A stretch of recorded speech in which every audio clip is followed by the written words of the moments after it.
শ্রীমান মহাপ্রভুর কাছে চলে গেছে। এসে বলে, দাদা দাদা তুমি চলো না, একটু কৃষ্ণ প্রেমে আস্বাদন করবে, একটু চলো, কৃষ্ণ প্রেম আস্বাদন করবে, এই জগৎ সংসার কিছু নয়। বলছে, তাই কি ভাই রে, এত জায়গা, এত জমি, এত টাকা, এত করি, এ রেখে কি যাওয়া যায়? সহদর গিয়ে দৌড়ে গিয়ে শ্রীমান মহাপ্রভুর কাছে বলছে, প্রভু তুমি তো আমাকে কৃপা করেছো, দাদাকে একটু কৃপা করবে না? বলছে, তার সময় হলে আসবে। আমার কিছুদিন কি হলো আপনারা জানেন, গৌর লীলায় স্পষ্ট লেখা আছে, যদি কিছুদিন পরে কুষ্ঠ ব্যাধিতে আক্রান্ত হয়ে গেল, বাসুদেব গায়ে পোকা, কুষ্ঠ ব্যাধি এখন তো আর নাই, আপনারা যারা বয়স্ক মানুষ তারাই একমাত্র জানেন, আমরা বইতে পড়েছি। গায়ে এত পরিমাণে পোকা হচ্ছে, বাড়িতে আর টিকতে পারছে না, ছেলে স্ত্রী যাদের প্রাণাধিক ছিল যারা, তাদের বলছে এই দূরে একটা তাল পাতার কুড়ি করে বেঁধে রেখে এসো। দূরখানি ওই রাস্তার পাশে এক জায়গায় তাল পাতার কুড়ি করে রেখে আসলে, এত সম্পদের মালিক। কারণ কি, যদি কুষ্ঠ ব্যাধি কারো গায়ে লাগে তারও তো কুষ্ঠ হবে। চিন্তা করলো, হায় রে ঠাকুর, জীবন ভোর সংসারের লালসায়, সংসারের আশায় ঘুরে বেড়ালাম, সংসারের আশায়, সংসারের লালসায় ঘুরে বেড়ালাম, আজ আমার এহেন পরিণতি। আজ সন্তান স্ত্রী যারা প্রাণাধিক ছিল তারা আজকে দেখছে না। না তাহলে কি? শুধু বলছে, যখন যন্ত্রণায় কামড়াচ্ছে, পোকা কীট যখন কামড়াচ্ছে, তখন শুধু একমাত্র বলছে, হে গৌর হরি, হে কৃষ্ণ, হে জগৎ বন্ধু, আমাকে উদ্ধার করো, আমি আর পারছি না। যখন পোকাগুলো খসে পড়ছে, ওই পোকাগুলোকে নিচ থেকে নিয়ে কি করছে জানো, আবার তুলে তুলে গায়ে লাগাচ্ছে। বলছে, কেন তোরা আমাকে ছেড়ে যাস না? কারণ তোরা যে কয়বার আমাকে কাটছিস, যে কয়বার আমাকে কামড়াচ্ছিস, সেই কয়বার আমার কৃষ্ণ কৃষ্ণ মনে পড়ছে, কৃষ্ণ কৃষ্ণ মনে পড়ছে, কৃষ্ণ কথা মনে পড়ছে, তোরা আমাকে ছেড়ে যাস না। হঠাৎ করে কয়েকজন লোক যাচ্ছে, ভাই কোথায় যাও? কোথায় যাই? আমি গৌর হরি এসেছি, এই জগতের অবতারের সার, গোড়া অবতার, এই উনি এসেছেন, তাই দর্শন করতে যাচ্ছি। বলছে, তাই? তিনি নাকি কলির পাপাচারী অনাচারী, যাদের একদম কিছু সাধন নাই, ভজন নাই, তাদেরকে উদ্ধারের জন্য এবার এসেছে। তা আমার কথাটা একটু গিয়ে বলো তোমরা, যে একেবারে পতিত, যার সাধন নাই, ভজন নাই, রাস্তার পাশে পড়ে আছে, সে কি আমাকে উদ্ধার করতে আসবে? ছেলেরা কি করছে জানেন? ছেলেরা চিন্তা করছে, বাবা তো বেশিক্ষণ বাঁচবে না, ওই সকালে ভাত দিয়ে আসে, লাঠির মাথায় ঠেলে দিয়ে ভাতটা দিয়ে আসে, পরিষ্কার করে না, পরিষ্কার করে কুকুর বিড়ালে, কুকুর বিড়াল এসে যেটুকু খায় ওটুকু পরিষ্কার করে দিয়ে চলে যায়। আর চিন্তা করছে, যাদের আশায় আমি এই মরলাম ভেবে, আজকে যাদের আশায় আমি এত কিছু করেছি, এই জগৎ সংসার যারা করে, এমন কোন পিতা নেই যারা তার সন্তানকে, স্ত্রীকে ভালো রাখার জন্য মিথ্যার আশ্রয় নেয় নাই। সন্তানকে একটু ভালো রাখতে পেরে, স্ত্রীকে একটু ভালো রাখতে পেরে ছলনার আশ্রয় নিয়েছে। তো বলছে, তা আমাকে ওই যে বলছে আগামীকাল তো মরে যাবে বাবা, সকালে বেলায় উঠে আমরা ওই যে পাতা আছে সমস্ত কিছু আগুন দিয়ে ধরি, একবারে ওখানে পুড়িয়ে দিয়ে আসবো। কেন? কত ছোঁয়া যাবে না, নাকি ছোঁয়া যাবে না? বাবা যেদিন পুড়িয়ে দেওয়ার সময় হলো মা, সেদিন কি করেছে জানেন? আমার গৌর হরি সকাল বেলায় এসে উপস্থিত হয়েছে, সারা রাত তোর ঘুম হয় নাই। গৌর হয়ে এসে বাসুদেব বিপ্রকে বলছে, বাসুদেব কে? আমি গৌর হরি, তুই যে খবর পাঠিয়েছিলি, আমি তো এবার কলির পাপাচারী অনাচারী কৃষ্ণ ভালা বহির্মুখী জীবকে উদ্ধার করার জন্য এসেছি। তুই খবর পাঠিয়েছিস না, তাই আমি এসেছি, আয় আমার কোলে আয়। না প্রভু, আমি অস্পৃশ্য, আমি জীবনভর কৃষ্ণ কথা বলিনি, কৃষ্ণ নাম করিনি, আমার কেউ নেই, কিছু নেই, আমার কোনো সাধন নেই, ভজন নেই, আমাকে তুমি ছিল আমার গায়ে কুষ্ঠ ব্যাধি। বলছে, তোকে যদি আমি আজকে আলিঙ্গন না করি, তাহলে আমি কেমন করে পতিত পাবন হলাম?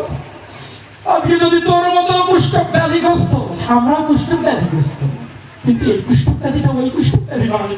আমাদের গায়ে গলিত পচিত, সংসারে এমন কর্ম করে চলেছি, সংসারের এই লালসার জন্য এমন করে চলেছি, আমাদের গায়ে কুষ্ঠ ব্যাধি হয়েছে, যে ব্যাধি একমাত্র সারতে পারে আমার কৃষ্ণরূপী আমার গুরু আর সাধুগুরু বৈষ্ণবের আনন্দে এই সাধুগুরু বৈষ্ণব ছাড়া সারতে পারে না।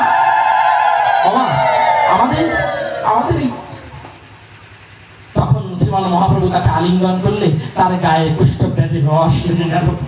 আর বলছে, দেখ দেখ, তাকিয়ে দেখ, তোর যত পাপ ছিল আমি সোনার গৌর আমার অঙ্গে মেখেছি, আমি তোর সমস্ত পাপ হরণ করলাম।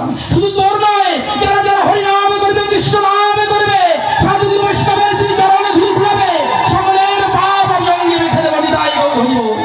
আর আগামীকাল এখানে মহানামযজ্ঞ অনুষ্ঠান, আজকে শুভগন্ধা দিবস, আজকে তাকে ডাকা, ডেকে তাকে আনতে হবে এখানে।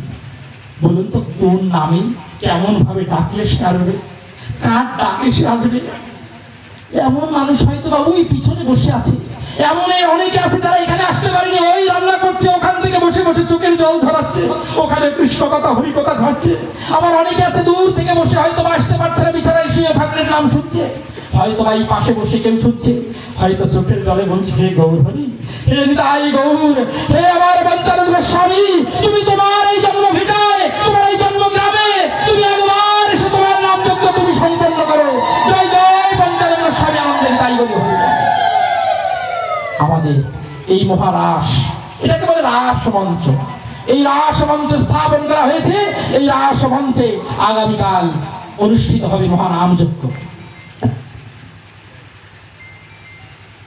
রাস মঞ্চে গোপীদের সঙ্গে কৃষ্ণের এই মিলন হয়েছিল, যা মিলনের ফলে যে মহানাম শ্রবণ করেছিল, যে মহানামের সৃষ্টি হয়েছিল, সেই মহারাস হবে আগামীকাল এখানে মহারাস। সেদিন কেমন দিন ছিল, ওই সেদিন আগামীকালও তাই। যেদিন গোপীরা কৃষ্ণ প্রেমে আত্মহারা হয়ে ছুটেছিল, শারদ চন্দ্র পবন মন্দ বিপিনে ভরাল কুসুম গন্ধরে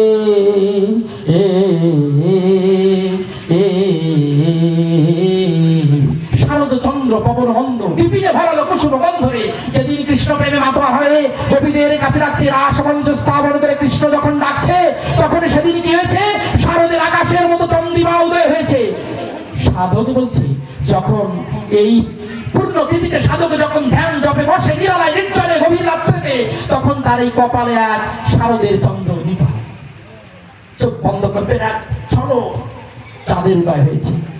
চাঁদের গায়ে চাঁদ লেগেছে, আমরা ভেবে করবো কি, চাঁদের গায়ে চাঁদ লেগেছে, চন্দ্রিমা উদয় হয়েছে। সেদিন শারদ চন্দ্র পবন বন্ধ, সেদিন মৃদুবন্ধ বাতাস বইছে। আজকে যেমন বিকেল বেলায় মৃদুবন্ধ বাতাস, বিপিনে ভরালো কুসুম গন্ধরে।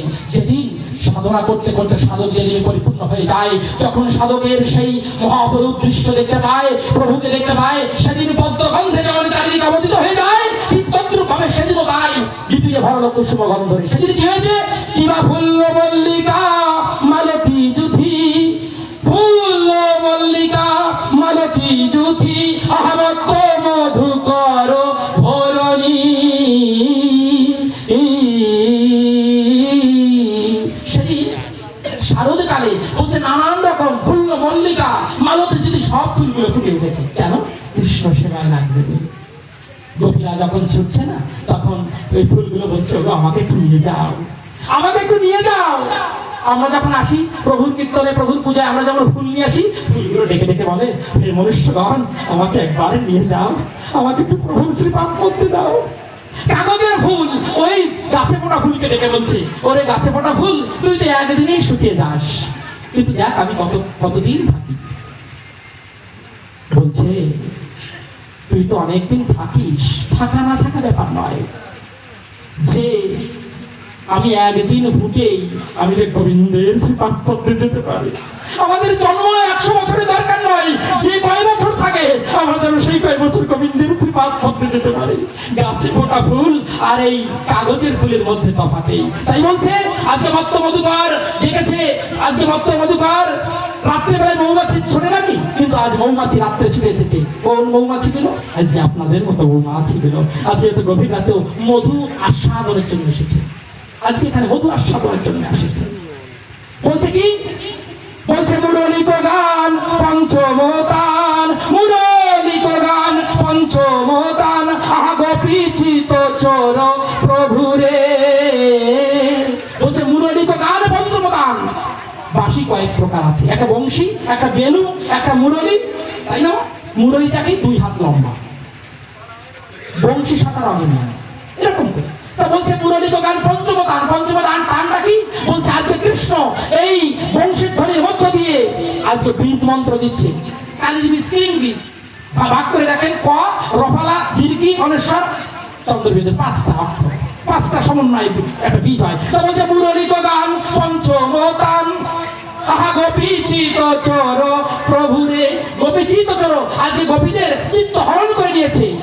কিন্তু আজকে কি করেছে, যাদের যে সমস্ত গোপীরা আসতে পারি নাই, যারা এখানে আসতে পারেন নাই আজকে, তারাও যদি ভিতরে বলছে সোনা থাগোপি প্রেমারোপি মনহি মনহি আপনা সপিরে, যে যেখানে আছেন সেখান থেকে যদি এই শ্রবণ করে, এই বংশীধ্বনি শ্রবণ করে, এই ভাগবত কথা শ্রবণ করে, কীর্তন আদি শ্রবণ করে নিজেকে যদি সেখান থেকে সমর্পণ করে দেওয়া যায়, তবু কৃষ্ণ শ্রীপাদ পথেই পৌঁছানো যায়। এই যে ভক্তিটা প্রাপ্তি অধিক হয়ে